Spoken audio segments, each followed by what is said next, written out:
Hello makers, this is another one of my projects from the Tim Holtz Sizzix Holiday Vault release for 2024. And today I'm going to be using the Festive Wreath die set. And so I'll be using several elements from this today. This will be my focal point die.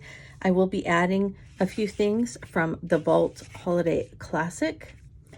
And then going back to chapter 2, I'm going to be adding the frame and the doily and maybe this banner, I'm not sure, from Vault Boutique, and also a couple of the birds from Vault Lovebirds. So I'll be doing those, as well as I went through my stash and I also added to it, and I grabbed some reds, I grabbed some greens, some browns, some creams, yellow, and then this one has just a little bit of spritz on it. Some of the yellow spritz. I can't remember which one it is. Might be fossilized amber, but anyway, just a little bit for my candles if I decide to use them. So that's what I'm using, and this is another one of the spring projects that I have been making. Leota absolutely loves these, and so I decided to make one for each of the holidays, and so, or each of the seasons. So this these come very rusty, and so I'm going to show you how I get rid of the rust. I don't really get rid of it, but I make sure that it doesn't come off so it doesn't get onto all of the papers and things like that. And so I'm going to go ahead right now and I'm going to show you that. And if you don't have a spring and you would like one to be able to make with, I do have some in my Etsy shop, so I will link that in my description for this video. And that's about it. So those are the things that you'll need for today's project, and I want to invite you to come along and let's get making. These vintage springs are pretty rusty, and that's one thing I love about them. But as you can see, you get it all over your fingers, and therefore you're going to get it all over your papers and things like that that you are working with. So I just take some collage medium, and yeah, Leota loves this part. So we take a little bit and we put it on, and then I just kind of rub it around, and be careful because it is sharp right there. So I don't want you to get cut if you have your own, or I have some on my Etsy shop, and so there's a link in the description for this video. But this is basically all I did on the last one, and that's what I'm going to do for this one. I know, sweet girl. So Leo just woke up from a nap and decided she wanted a little attention right when I started this, because she always, I know you hear me say it, she hears me say hi makers, and then she wakes up from her nap in the window and comes over and demands that I stop exactly what I'm doing and showing you. So anyway, I just do this all the way down the whole thing, and I make sure that there's not, you know, I don't want it clumpy like this. So you just keep going down around there and just seal that rust in. And I like the way it makes it a little bit darker. And there we go. So anyway, I'll keep going and I'll finish at the bottom here. And I'm going to do this to the second one also, because I am making for Halloween and Christmas. And so I want a Halloween and Christmas spring. So I'm going to go ahead and do this all at the same time. And then when we come back, I'll go ahead and start putting all the things on them. Well, first let me tell you, this step's going to be optional. But the first vintage spring that I made this spring, and it had the birds and the frame and all of that, to hold the nest up, I put one of the doilies from the Vault Boutique die set. However, all of the frames of the vintage springs are different sizes. The rings are different sizes. And so this one was bigger than the doily. And so to make it fit, when I cut my 2 doilies out that I needed for this project, I had, a third of the piece of paper left over. And so I just cut part of the doily out two pieces that were part of the doily, as you can see, and then I trimmed out the center just like I'm doing here on both of them. And then to make sure that I could kind of spread the circle open a little bit wider, I clipped in between each of those lace outcroppings so that I could open them up just a little bit more and make them fit onto the ring. And so that worked perfectly. So it looks a little bit like crochet or lace, which if you have those dies, it might be easier just to cut some of the crochet dies. You do you and whatever you want to do. This is what I had at the moment, and I thought it would work. So I took those two pieces and I adhered them together, making sure that they were big enough to go on this top ring of the spring. Then I added some distressed collage medium to the top of the spring. I didn't want it too messy, but I wanted plenty. And there you can see that they're already attached together. And so I placed it onto that top ring, and I'm just pushing it down, and I'm getting a little of the excess off the bottom, just kind of trying to press it on there and make sure it fits. Then I put a little bit of the collage medium on the back of the outside part of this doily where it's going to come in contact with that lace, and I want them to stick together. So I wiped off some of it that kind of squished through onto the front, and then I pressed it down onto that lacy doily outer edge and realized I probably took off a little too much, needed to add a little bit more, and then set it aside to dry. So before I did that, I did lay it upside down, pressed the ring into the paper, pressed the paper into itself, wiped off any excess, and then let it dry. Now, just like the spring one that I made, I want a frame. And so for the spring one, I know I didn't do a, a tutorial for that, but this is what I did for the spring one as well. I adhered two of the frames together. They match, so you can do them back to back. And the paper that I used was Distress wood grain cardstock, and then I colored it with dark brown distress stain. It can be any of the browns that you want. Then I took some of the gold gilded Foundry wax, put it on my finger, and I wiped it along the raised areas of the grain so that it would kind of look like it had been a gold frame that had just kind of chipped or weathered off of the frame. The reason that I'm putting two frames back to back is because these are going to go on the top and bottom, and I want them to be able to be seen from both sides and for you to be able to see the green and the gilding. So I just made sure that no matter what side you looked at, it would be, an old gold frame. Now, let's get started on the festive wreath. So I cut 3 festive wreaths, and just like the doily, I had about a third of the paper left. And so I went ahead and cut a third of or about a half of the uh, wreath out. And so I'll show you what I'm going to do with that. So I started with just crumpling it all up like that. I wanted to get texture, and I felt like this was going to be the easiest, quickest way for me to get texture was just crumpling it all up and wrinkling it so that it would kind of be raised up off of that doily and look like a nest. So now I'm taking them all out, and as you can see, there are the partial wreaths. And I know they look like an absolute mess, and that's okay. That's the look I'm going for, believe it or not.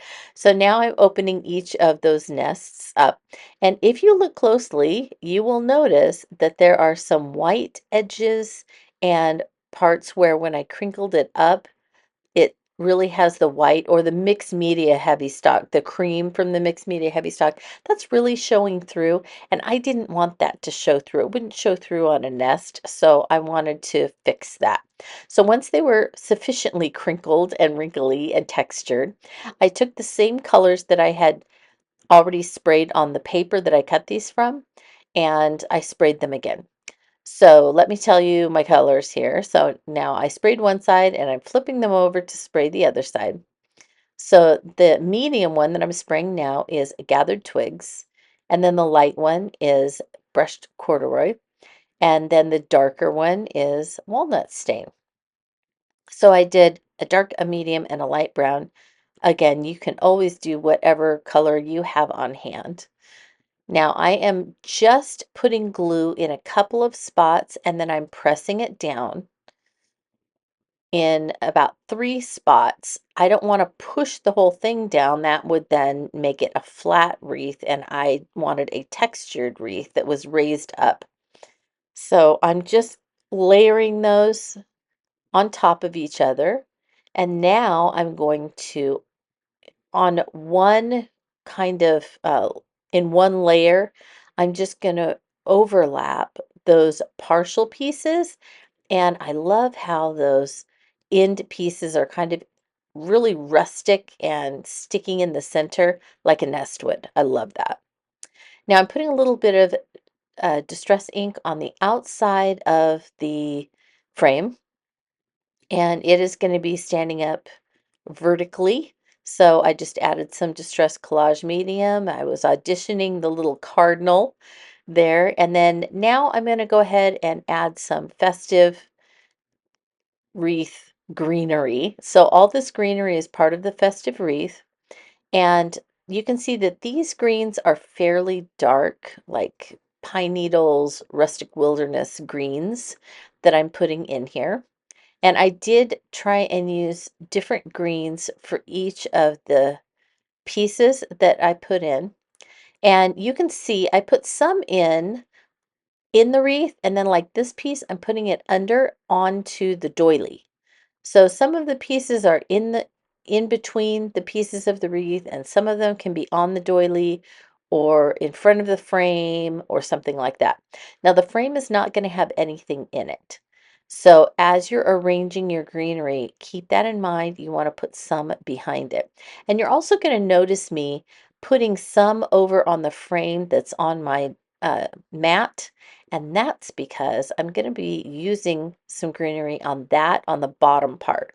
So that's why I was kind of setting some aside, making sure that I didn't use too many pieces on the top, and I had enough for the bottom as well. Now you also want lots of different colors, because not only do you want texture on this, but you want colors to add interest. So I have the bluish green juniper, which I think might have been iced spruce. I can't remember now. It's been months. And then the holly, and that unfortunately is as far as I got with the tutorial. I had to ship and I was on a hard deadline. So let me talk through some of this with the still before I go over it with the closing video. So if you look at this one, you can see that I also added pine cones from the Festive Wreath for some brown, and also just, interest in texture.